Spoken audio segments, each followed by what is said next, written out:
നമ്മുടെ എല്ലാവരുടെയും favourite soft drink ആയ ഫ്രൂട്ടി എങ്ങനെയാണ് ഫാക്ടറിയിൽ നിർമ്മിക്കുന്നതെന്ന് കണ്ടാലോ. ഇന്ത്യയിൽ ഏറ്റവും കൂടുതൽ ഫാൻസ് ഉള്ള മാംഗോ ഡ്രിങ്ക് ആയ ഈ ഫ്രൂട്ടി ഇഷ്ടമില്ലാത്തവർ നമ്മുടെ കൂട്ടത്തിൽ ചുരുക്കമായിരിക്കും. പിന്നെ നമുക്കെല്ലാവർക്കും ഉള്ള ഒരു സംശയമായിരിക്കും, ഇത് ഒറിജിനൽ മാങ്ങയാണോ അതോ എസൻസ് ആണോ എന്നുള്ളത്. അപ്പൊ നമുക്ക് പണി തുടങ്ങാം. ആദ്യം വിളവെടുത്തു കൊണ്ടുവന്ന മാങ്ങകളെ കഴുകി തൊലി കളയാൻ ഒരു മെഷീനിലേക്ക് ഇടുന്നു. അങ്ങനെ ആ മെഷീനിന്റെ ഒരു ഭാഗത്തുകൂടി അണ്ടിയും തൊലിയും മറ്റേ ഭാഗത്തുകൂടി അടിപൊളി ജ്യൂസും വരുന്നു. അപ്പോൾ ഒറിജിനൽ മാങ്ങ തന്നെയാണ് ഉപയോഗിക്കുന്നത്. പിന്നെ ഒരു കാര്യം പറയാൻ വിട്ടുപോയി, ഞങ്ങളുടെ നാട്ടിൽ മാങ്ങയുടെ ഈ കുരുവിനെ അണ്ടി മാങ്ങാണ്ടി എന്നൊക്കെയാണ് വിളിക്കാറ്. നിങ്ങളുടെ നാട്ടിൽ ഇതിന്റെ പേര് കമന്റ് ചെയ്യണേ.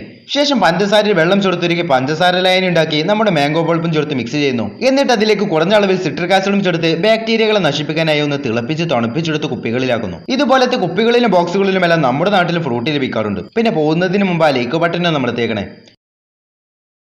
നമ്മുടെ എല്ലാവരുടെയും ഫേവറേറ്റ് സോഫ്റ്റ് ഡ്രിങ്ക് ആയ ഫ്രൂട്ടി എങ്ങനെയാണ് ഫാക്ടറിയിൽ നിർമ്മിക്കുന്നതെന്ന് കണ്ടാലോ. ഇന്ത്യയിൽ ഏറ്റവും കൂടുതൽ ഫാൻസ് ഉള്ള മാംഗോ ഡ്രിങ്ക് ആയ ഈ ഫ്രൂട്ടി ഇഷ്ടമില്ലാത്തവർ നമ്മുടെ കൂട്ടത്തിൽ ചുരുക്കമായിരിക്കും. പിന്നെ നമുക്കെല്ലാവർക്കും ഉള്ള ഒരു സംശയമായിരിക്കും, ഇത് ഒറിജിനൽ മാങ്ങയാണോ അതോ എസൻസ് ആണോ എന്നുള്ളത്. അപ്പൊ നമുക്ക് പണി തുടങ്ങാം. ആദ്യം വിളവെടുത്തു കൊണ്ടുവന്ന മാങ്ങകളെ കഴുകി തൊലി കളയാൻ ഒരു മെഷീനിലേക്ക് ഇടുന്നു. അങ്ങനെ ആ മെഷീനിന്റെ ഒരു ഭാഗത്തുകൂടി അണ്ടിയും തൊലിയും മറ്റേ ഭാഗത്തുകൂടി അടിപൊളി ജ്യൂസും വരുന്നു. അപ്പോൾ ഒറിജിനൽ മാങ്ങ തന്നെയാണ് ഉപയോഗിക്കുന്നത്. പിന്നെ ഒരു കാര്യം പറയാൻ വിട്ടുപോയി, ഞങ്ങളുടെ നാട്ടിൽ മാങ്ങയുടെ ഈ കുരുവിനെ അണ്ടി മാങ്ങാണ്ടി എന്നൊക്കെയാണ് വിളിക്കാറ്. നിങ്ങളുടെ നാട്ടിൽ ഇതിന്റെ പേര് കമന്റ് ചെയ്യണേ. ശേഷം പഞ്ചസാരയിൽ വെള്ളം ചേർത്തിരിക്കെ പഞ്ചസാര ലൈൻ ഉണ്ടാക്കി നമ്മുടെ മാംഗോ പൾപ്പും ചേർത്ത് മിക്സ് ചെയ്യുന്നു. എന്നിട്ട് അതിലേക്ക് കുറഞ്ഞ അളവിൽ സിട്രിക് ആസിഡും ചേർത്ത് ബാക്ടീരിയകളെ നശിപ്പിക്കാനായി ഒന്ന് തിളപ്പിച്ച് തണുപ്പിച്ചെടുത്ത് കുപ്പികളിലാക്കുന്നു. ഇതുപോലത്തെ കുപ്പികളിലും ബോക്സുകളിലുമെല്ലാം നമ്മുടെ നാട്ടിൽ ഫ്രൂട്ടി ലഭിക്കാറുണ്ട്. പിന്നെ പോകുന്നതിന് മുമ്പ് ആ ലൈക്ക് ബട്ടനെ നമ്മൾ തേക്കണേ.